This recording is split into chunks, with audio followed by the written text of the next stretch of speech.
Emmanuel Ebo Mbi, directeur pays de la Banque mondiale en RDC et les pays des Grands Lacs, au début des années 2000, a tiré sa révérence le 26 février dernier aux États-Unis. À Kinshasa, une messe d'action de grâce en sa mémoire a été dite en la chapelle de la paroisse Sacré-Cœur des Gombe le samedi 9 mars.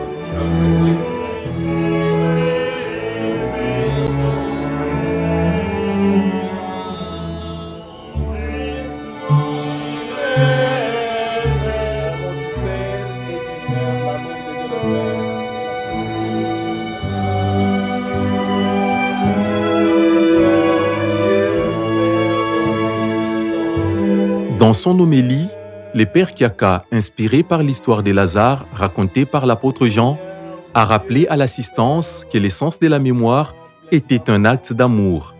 Il a également demandé aux uns et aux autres d'être des ouvriers au service du bien. L'acte que nous posons ce soir en venant en ce lieu pour prier pour notre frère Emmanuel, je dirais, ça relève d'un acte d'amour. Un acte d'amour. Et comme acte d'amour, c'est un acte de mémoire. Beaucoup parmi nous ont connu M. Emmanuel. Beaucoup d'autres ont travaillé de plus près avec lui, l'ont fréquenté. Et quand vous avez appris son décès, individuellement, certainement, vous vous êtes souvenu de lui. Vous vous êtes rappelé certains événements, certaines situations vécues ensemble. Mais vous n'êtes pas resté là simplement au niveau individuel pour dire « Ah, je me rappelle de cet homme, c'était un homme bien, avec qui on a travaillé, voilà ce qu'il a fait. » Mais vous avez voulu, comme ami, vous dire « Tiens, mettons-nous ensemble, allons prier pour lui. » Je pense aussi, en tant qu'acte d'amour, c'est un acte de gratitude. Un acte de remerciement. Car non seulement vous avez travaillé avec M. Emmanuel, non seulement vous l'avez aimé et vous continuez à l'aimer et vous venez prier pour lui, mais votre prière est un acte de gratitude. Pas seulement en votre nom propre, personnel, mais j'allais dire au nom de la nation congolaise. Parce que cet homme a travaillé ici. Et pendant le temps qu'il était en train de travailler dans ce pays, il a apporté sa contribution pour le développement de ce pays. Emmanuel a apporté une énorme contribution au développement du Congo. Comme vous le savez, c'est sous sa responsabilité, en grande partie grâce à lui, que la Banque mondiale s'est réengagée dans notre pays après l'arrivée au pouvoir de Mosé Kabila. Il s'est montré un avocat infatigable du Congo. Il a organisé le premier groupe consultatif en décembre 2002 à Paris, qui a mené des pays donateurs à s'engager à mettre pour le Congo 2,5 milliards sur la table, alors que le pays sortait de la guerre. C'est encore sous lui que le Congo a bénéficié de l'annulation de plus de 6 milliards de dettes, et cela c'était en 2003. C'est sur lui encore, avec sa contribution, son aide, que le portefeuille de la Banque mondiale a dépassé les 1 milliard. Et il y a certainement beaucoup d'autres bienfaits que cet homme a fait à des personnes, individuellement, aux amis, aux connaissances. Mais nous avons relevé seulement ce qu'il a fait, et il y a certainement beaucoup d'autres pour ce pays. Et donc, comme vous êtes là, c'est vous représentez aussi le pays, le Congo, pour dire merci à quelqu'un qui nous a fait du bien, qui a fait le bien à ce pays, et en priant pour lui, une manière de lui dire merci. Touchés par la prédication, plusieurs personnalités qui ont connu ou côtoyé l'illustre disparu ont tenu à s'exprimer pour témoigner de l'homme qu'il a été et évoquer des souvenirs qu'elle garde de lui. Premier à prendre la parole, M. Albert Zefak, l'actuel directeur pays de la Banque mondiale en République démocratique du Congo et qui est aussi par un heureux hasard des nationalités camerounaises, a salué la mémoire d'un digne fils d'Afrique. Nous célébrons aujourd'hui la vie d'Emmanuel Mbi, un géant, un baobab qui est tombé. Emmanuel Mbi, vous l'avez certainement connu ou entendu parler. Emmanuel Mbi est celui qui a permis à la Banque mondiale d'être où on est aujourd'hui. À la Banque mondiale, nous pensons que nous sommes aujourd'hui placés sur les épaules de ce géant. Et au nom de la Banque mondiale, je voudrais vous remercier d'être là. Mais je voudrais surtout vous remercier, ceux d'entre vous qui avez travaillé avec Emmanuel, de lui avoir donné l'occasion de servir l'Afrique. Emmanuel, quand il a accepté de prendre le travail de directeur sur le Congo et les Grands Lacs, très peu de gens voulaient travailler sur le Congo. Le pays sortait de guerre. Et ça ressemblait à une mission impossible. Mais il en a fait la sienne. Emmanuel a pris ce travail à bras le corps et il n'en a pas fait juste un travail. Il en a fait une passion. Il en a fait carrément une dévotion. Il a travaillé pour le Congo plus qu'il ne pouvait travailler sur son propre pays. Lorsqu'Emmanuel prend le portefeuille du Congo à la Banque mondiale, on est à 300 millions de dollars de portefeuille. Au moment où il part, cela a dépassé le milliard de dollars. Aujourd'hui, nous avons un portefeuille qui est de près de 9 milliards de dollars. Et nous savons, tout ça c'est grâce à Emmanuel parce que c'est le travail qu'il a fait, qui a pu renouer le dialogue, qui a pu réouvrir le bureau de la Banque mondiale après la guerre, qui a pu travailler pour créer des institutions dans ce pays qui ont permis au développement de se mettre en route après la guerre.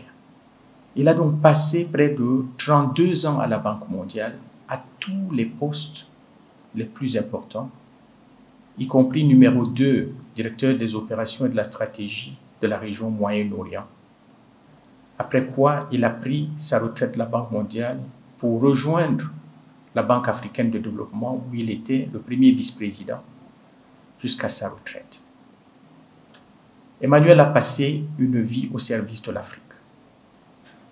Et aujourd'hui, j'espère qu'on peut lui rendre ce petit hommage pour tout ce qu'il a donné à ce continent.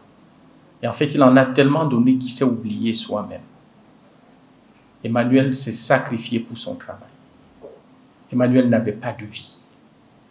Emmanuel, c'était quelqu'un d'extrêmement intelligent, mais d'extrêmement humble à la fois.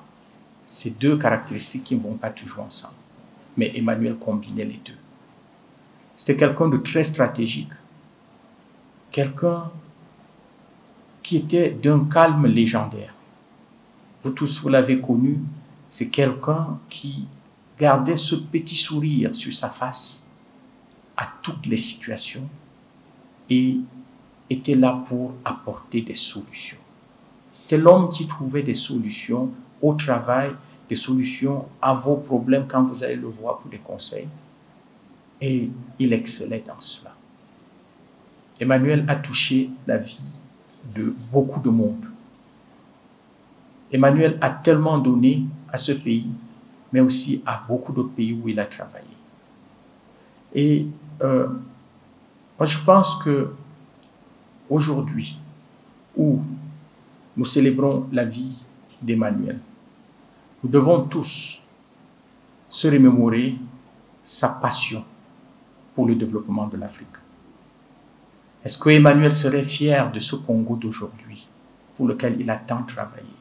Qu'est-ce qu'on peut faire pour suivre sur ses pas, pousser pour que les populations de ce pays s'en sortent, pour que le niveau de vie des populations s'améliore au jour le jour? Un objectif pour lequel il a tant travaillé. Je voudrais m'arrêter ici, une fois de plus, en vous remerciant d'être venu. En vous remerciant au nom de la Banque mondiale. Vous remercier pour le temps que vous avez pris pour venir honorer ce baobab. De son côté, Madame Céleste Mukuna, ancienne collaboratrice d'Emmanuel Mbi, s'est montrée très affectée par la disparition de celui qu'elle considère à juste titre comme son mentor. Elle s'est souvenue de sa collaboration avec lui. C'est avec beaucoup de peine et d'émotion que je prends la parole au sujet d'Emmanuel. S'il était là, il m'aurait dit « Vas-y Céleste, je sais que tu peux le faire ». J'ai connu Emmanuel, je venais à peine d'avoir mon bac et je devais aller poursuivre mes études à l'étranger où je rêvais faire le Interior and Fashion Designer. Et pendant ce temps, je suis restée au Congo. J'ai commencé mon stage au PNUD, Nations Unies, et c'est là que j'ai rencontré Emmanuel. J'étais à peine stagiaire et Emmanuel venait au Congo. C'était dans le cadre de la reprise de la coopération avec la Banque mondiale.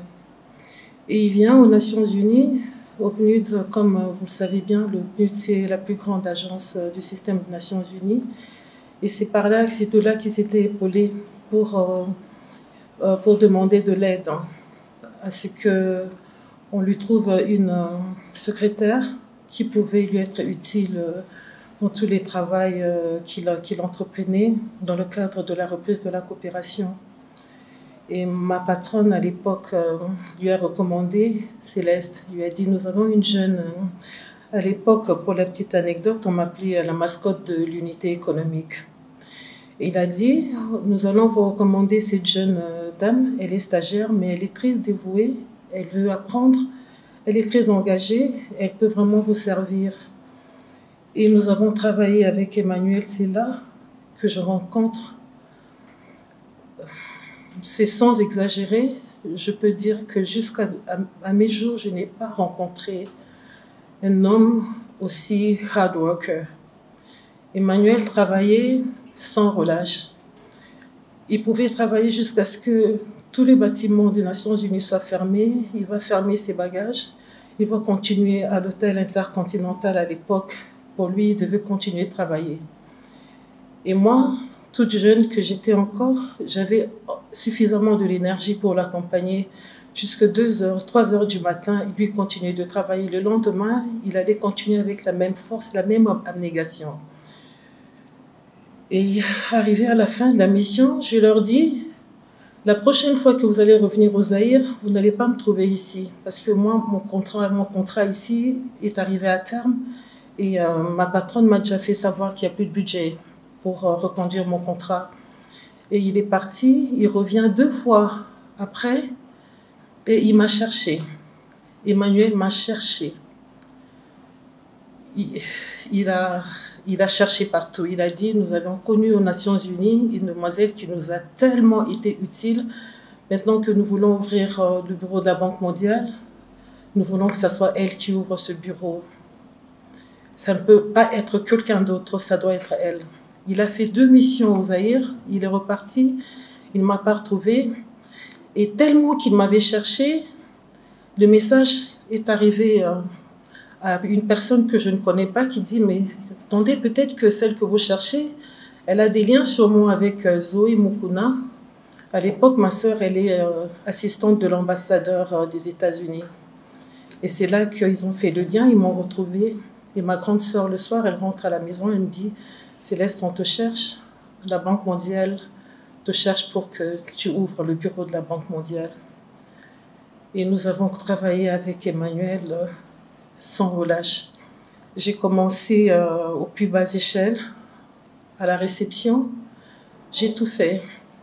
J'ai fait l'administration, j'ai vu tous mes collègues arriver. J'ai installé tout le monde. Et arrivé à la Banque mondiale, on m'appelait le bébé de Emmanuel, mais en réalité, Emmanuel m'avait lâché vraiment pour que je m'envole par mes propres ailes. Et je lui disais, mais tu m'as rencontré aux Nations Unies, je venais à peine de commencer. Moi, je n'ai aucune expérience pour assumer tout ce poste, toutes ces responsabilités que vous voulez me donner à la Banque mondiale.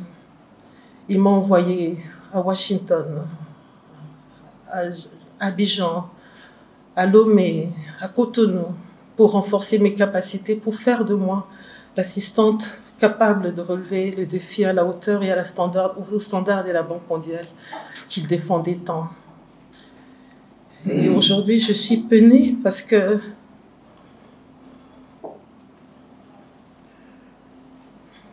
je ne l'ai pas cherché comme lui m'avait cherché. J'ai appelé mes collègues. Quand j'ai commencé avec la Banque mondiale, en tant qu'assistante, tous ceux qui sont de la Banque mondiale ici connaissent le OPI, Overall Performance Evaluation. C'est un exercice très très important pour évaluer la performance, les évaluations de la performance. Et à chaque fois, mes collègues, en tout cas, qui appréciaient mes services, disaient qu'il y a une chose que je faisais bien, c'était lorsqu'il y avait des missions les plus importantes, des hauts niveaux de la Banque mondiale, je le réalisais, j'accompagnais cela avec Guillaume. Et Emmanuel, dans sa bataille de mettre le Congo on the map, et je peux le dire, Emmanuel avait mis le Congo on the map. Et il a fait venir, c'est avec Emmanuel que nous avons reçu la visite du président du groupe de la Banque mondiale. Et tout le monde à la Banque mondiale sait comment Wolfson était quelqu'un de très compliqué, de très exigeant. Et Emmanuel, quand Wolfson est arrivé, tout Washington disait « ça va être la catastrophe au Congo. Rien de bien ne va se passer là-bas ». Emmanuel était le seul qui comptait et qui croyait tellement au Congo. Et tout Washington était content de savoir que la mission s'était très bien passée. Et je ne remercierai jamais encore une fois. À l'époque, nous l'appelions conseiller Matata. Il a toujours été là.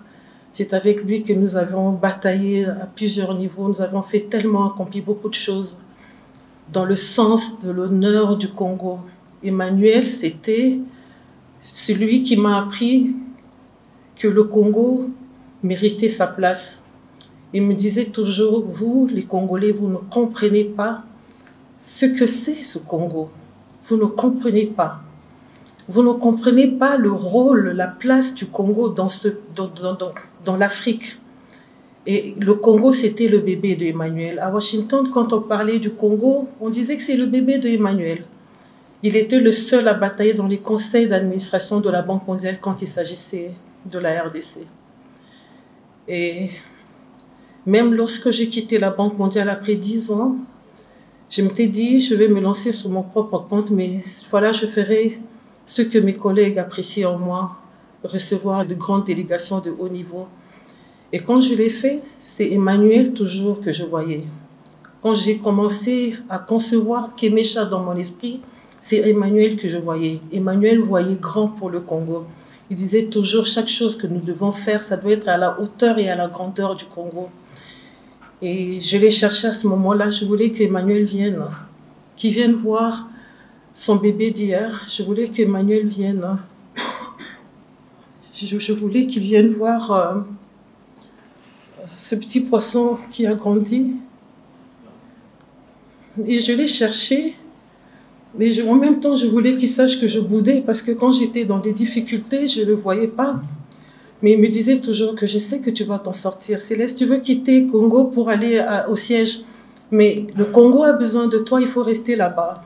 Il m'avait presque abandonné, mais entre-temps, je voulais qu'il vienne découvrir Kémécha. Je voulais qu'il voie l'Afrique à travers Kémécha. Je voulais qu'il voie sur son grand Congo à travers Kémécha. Et dernièrement, je souffre d'autant plus parce que je sentais que mon maître était en train de partir. J'ai appelé mes collègues, j'ai appelé Lucie, j'ai appelé Janine, j'ai appelé beaucoup de mes collègues. Je leur ai dit, je cherche Emmanuel. Est-ce qu'il y a quelqu'un qui a des nouvelles d'Emmanuel?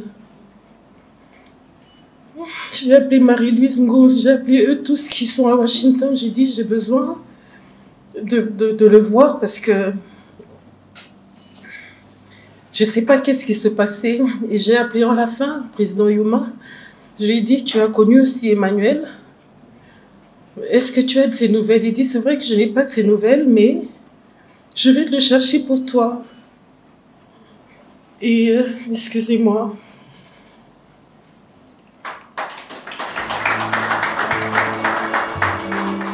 Emmanuel Mbi a été un homme humble, qualité qui lui permettait d'interagir avec tout le monde. Ces témoignages est de l'ancien collaborateur et l'ancien Premier ministre Augustin Matata Pogno. Je remercie beaucoup les organisateurs de cette cérémonie eucharistique en mémoire du fait Emmanuel Mbi, que j'ai connu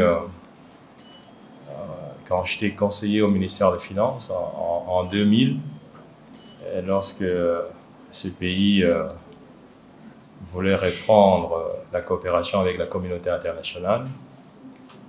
Le bureau de la banque n'existait pas dans ce pays, et le bureau du Fonds monétaire n'existait pas, mais aucune institution internationale n'existait pratiquement dans ce pays. Et Emmanuel venait dans ce pays pour justement poser les nouvelles bases de la coopération internationale avec la RDC. Céleste a presque dit le plus grand absent, enfin, l'un des plus grands absents, c'est Tshongo Tshibikolo Wantumba, un homme qui était très très actif, dévoué, qui essayait de rencontrer la passion d'Emmanuel Mbi à pouvoir poser les bases d'une coopération future dynamique. Je voudrais donc remercier cet homme, un homme qui était un manager, qui était un leader, qui était un visionnaire, un homme qui était professionnel et qui a dû faire ce qu'il a fait, un homme qui était de dimension africaine, un homme qui était humain. Je vous remercie. Alexis Tambwe Mwamba, qui était à l'époque ministre du Plan, reconnaît qu'une grosse partie de la dette extérieure du pays a été épongée, notamment grâce à l'implication d'Emmanuel Mbi, à qui les Congos doivent beaucoup. Bonsoir à tous. J'ai un témoignage à porter. Emmanuel Mbi aimait profondément ce pays et il y croyait profondément. Après Sun City, j'ai été nommé ministre du Plan. Et à ce titre-là, à cette responsabilité, je devais piloter le DSRP, acronyme un peu barbare, qui veut dire le document stratégique pour la réduction de la pauvreté. C'est ce document-là qui devait permettre de réduire la dette extérieure du pays. Emmanuel Mbi m'a aidé à aider mes équipes pour élaborer ce document-là. Et si une grosse partie de notre dette est partie, c'est grâce à son apport. Il aimait profondément ce pays et il croyait en ce pays. Il considérait que c'était un des rares pays en Afrique qui était capable de décoller et d'être un moteur, une locomotive pour, en tout cas, toute l'Afrique centrale. Il est parti trop tôt, mais le Congo lui doit beaucoup. Merci beaucoup. Quant au ministre des Finances Nicolas Kazadi, il a loué les traces positives laissées par l'illustre disparu, tout en invitant tout le monde à suivre son exemple. Bonsoir tout le monde. Lorsque j'ai appris hier d'Albert, des deux Albert, le décès d'Emmanuel Mbi, que j'ai eu à croiser ici en 2000-2001, peu avant que je ne quitte moi-même ce pays pour quelques années, j'ai été choqué parce que, comme cela a été dit, j'ai suivi à quel point Emmanuel Mbi était attaché à relancer ce pays, au point qu'il devenait presque comme un politicien de l'espace congolais. On le voyait sur tous les fronts en train de défendre le dossier Congo à l'intérieur du pays et même à l'extérieur au niveau de Washington. Je l'ai revu longtemps plus tard à la Banque africaine de développement, de nouveau de manière furtive, et je pense qu'effectivement il s'agissait là d'un grand Africain qui a connu le Congo, ce que ce pays peut représenter pour le continent, et il a extrêmement bien joué son rôle. Hier, je discutais avec une personnalité de ce pays sur un petit message qui nous a interpellés. La vie sur Terre est très étrange. On vient avec rien, mais on prend le temps de se battre pour tout. On se bat à n'en pas finir. Et peu de temps après, on laisse tout et on s'en va sans rien. Si tel est notre sort à nous tous, ce qui reste à faire, c'est de faire le bon combat avec l'énergie qui nous est donnée. Ce bon combat, c'est avant tout de servir. C'est avant tout de laisser des traces positives. La réunion dans cette petite salle de toutes ces personnalités montre que Emmanuel Mbi a laissé des traces positives. Il a utilisé toute son énergie de plus de 30 ans de carrière internationale au service de l'Afrique et du monde, et il a laissé des traces indélébiles dans notre pays comme dans d'autres parties du monde. Il mérite notre reconnaissance et nous devons tirer des leçons de son exemple. Ayant moi-même été, pendant une partie de ma carrière, fonctionnaire international, je sais combien c'est prenant comme carrière. Et lorsqu'on arrive à la fin de sa carrière, au moment du briefing de fin de carrière, l'une des premières choses que l'on vous dit, c'est que l'espérance de vie moyenne d'un retraité, c'est de 5 ans. Malheureusement, Emmanuel est tombé dans cette moyenne. Beaucoup tombent dans cette moyenne. Raison de plus pour utiliser au mieux l'énergie que l'on a et laisser des exemples aux autres. Albert, tu as la chance et l'honneur d'être un digne successeur d'Emmanuel pour ce pays que tu connais, que tu as déjà connu dans des expériences précédentes, pour ce continent que tu aimes. Je pense que nous tous, nous avons à tirer des leçons de cette expérience. Je vous remercie. Les présidents honoraires de la Fédération des entreprises du Congo, Albert Youma, s'est lui souvenu d'un frère, d'un ami qui avait de l'empathie et dont il garde des souvenirs inoubliables. Le programme était un peu comme Céleste l'a dit, je me sens coupable de ne pas avoir suffisamment cherché Emmanuel. C'est elle qui m'a annoncé le décès d'Emmanuel et la première chose, mon Dieu, pourquoi je ne l'ai pas cherché? Je me le suis reproché, mais hélas, c'est toujours après qu'on se reproche. Parce que moi, au-delà de tout, je n'ai pas eu des relations rien que professionnelles. Je ne ferai pas donc de commentaires sur l'activité professionnelle. J'étais un ami, un frère d'Emmanuel. Je crois que j'ai connu Emmanuel avant tout le monde, en 91. J'ai connu Emmanuel en 91. En 90, vous vous souvenez, c'était la rupture des relations entre le groupe de la Banque mondiale et le Zaïre à l'époque, à cause de la fameuse histoire de Lubumbashi. Tous les programmes étaient suspendus, tout était rompu. Et pourtant, UTEX Africa venait d'obtenir un marché de 5 millions de dollars financé par la Banque mondiale pour livrer des articles paramédicaux dans tous les hôpitaux. On avait déjà commencé le travail. On avait eu un premier paiement, toujours de 20%, et le reste devait se faire au fur et à mesure. Et puis bon, tout s'arrête. On ferme les bureaux de la Banque mondiale, on ferme les films. Il n'y a plus de décaissement. Que faire? On me conseille par un ami, dit Albert, il faut aller à Washington. Il faut aller te battre là-bas. J'ai fait entre 91 et début 92, 4 ou 5 voyages à Washington. C'est lors de mon premier voyage, arrivant au département Afrique de la Banque mondiale, je cherche le rendez-vous que j'avais sollicité, qui je croise dans les couloirs, Emmanuel Mbi. croise Emmanuel Mbi, et il avait dans le bureau, là, ils avaient chacun son desk, là. Puis bien, ah, vous cherchez qui? Je lui explique. Qui êtes-vous? Je me présente, il dit, ah, mais venez vous asseoir à côté de moi. On s'assied, je lui explique, Et comme l'a dit quelqu'un ici, Emmanuel a cette capacité d'empathie, d'écoute. Il a commencé à m'écouter. Il dit, ah, bon, ok, on va voir ce qu'on peut faire. Mais vous habitez où? Je lui dis à tel hôtel, etc. Il dit, bon, aujourd'hui, ça va être difficile de rencontrer la personne, mais revenez demain. Je dis, non, mais moi, je viens vous chercher. On se connaissait à peine.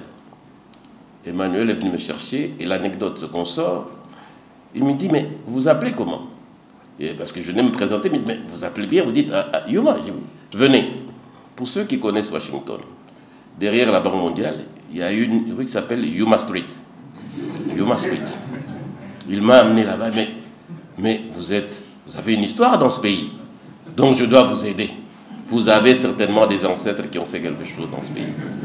Il m'amène, on passe devant Yuma Street, et puis on a développé des relations exceptionnelles. Ce n'est jamais arrivé, et Albert, mon homonyme, peut le dire, que la Banque mondiale débloque des fonds pour un projet qui est suspendu, il n'y a plus de programme.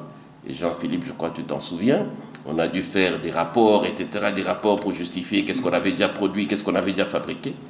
Et finalement, on a touché de façon exceptionnelle, sur décision du vice-président de la Banque mondiale, grâce à l'intervention d'Emmanuel, les 4 millions de dollars qui restaient.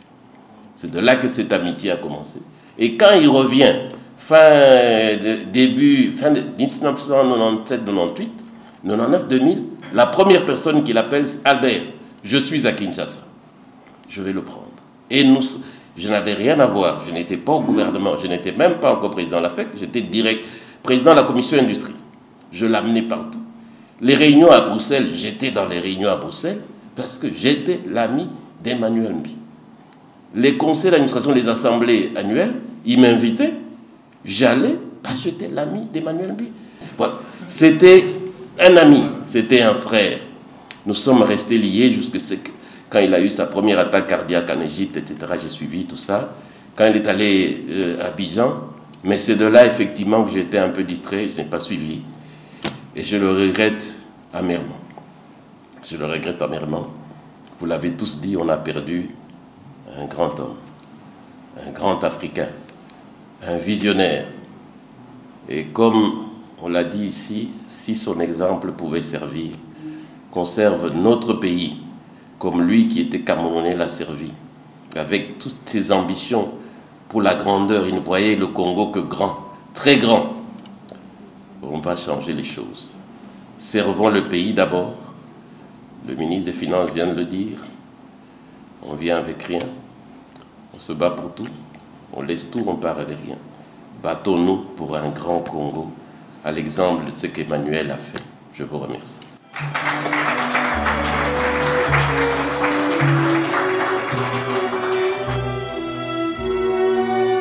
Les derniers à intervenir a été l'ambassadeur du Cameroun accrédité en RDC, Martin Chwingang.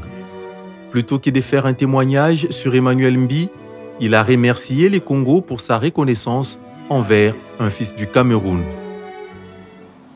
Je suis là pas pour un témoignage. Je suis là pour un remerciement. Je suis l'ambassadeur du Cameroun en RDC et ayant suivi tout ce qui est passé par là comme témoignage pour un cadet qui a eu à travailler au Congo pendant quelques années et y a laissé des empreintes inoubliables, indélibles, comme témoigné par les ministres honoraires, le premier ministre honoraire, le président du Sénat honoraire et tous ceux qui sont présents dans cette salle. Je me sens dans une situation de fierté pour ce jeune compatriote camerounais qui a servi avec fidélité, abnégation, dévouement et avec toute son énergie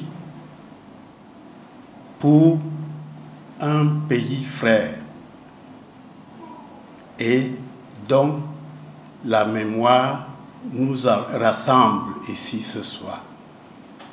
Je vous remercie. Je remercie le Congo pour ce témoignage qui va directement droit au cœur de moi, représentant des Camerounais, et à travers moi, tous les Camerounais. Je vous remercie.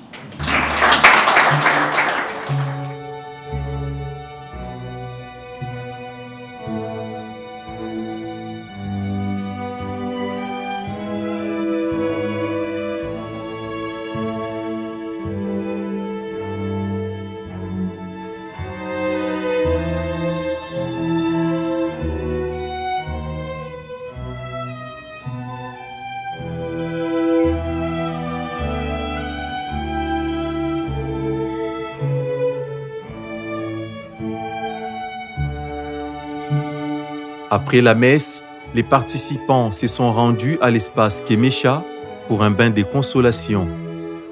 Et comme de coutume en pareilles circonstances, chacune des personnalités présentes a pu écrire un mot dans les livres des condoléances.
Dieu a donné et Dieu a repris, dit-on. Le Congo se souvient et se souviendra à jamais de ces grands hommes partis trop tôt et dont les obsèques ont eu lieu ce 20 avril à Washington. Très éplorée par la disparition de son mentor, Madame Céleste Mukuna a effectué les déplacements pour lui rendre un dernier hommage.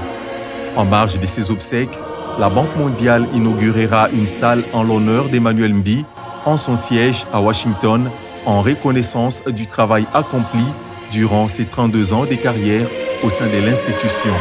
Rappelons que pendant qu'il était encore directeur pays de la Banque mondiale, région des Grands Lacs, la RDC avait honoré l'illustre disparu en baptisant une des salles des réunions du BCECO du nom d'Emmanuel Mbi. Que son âme repose en paix.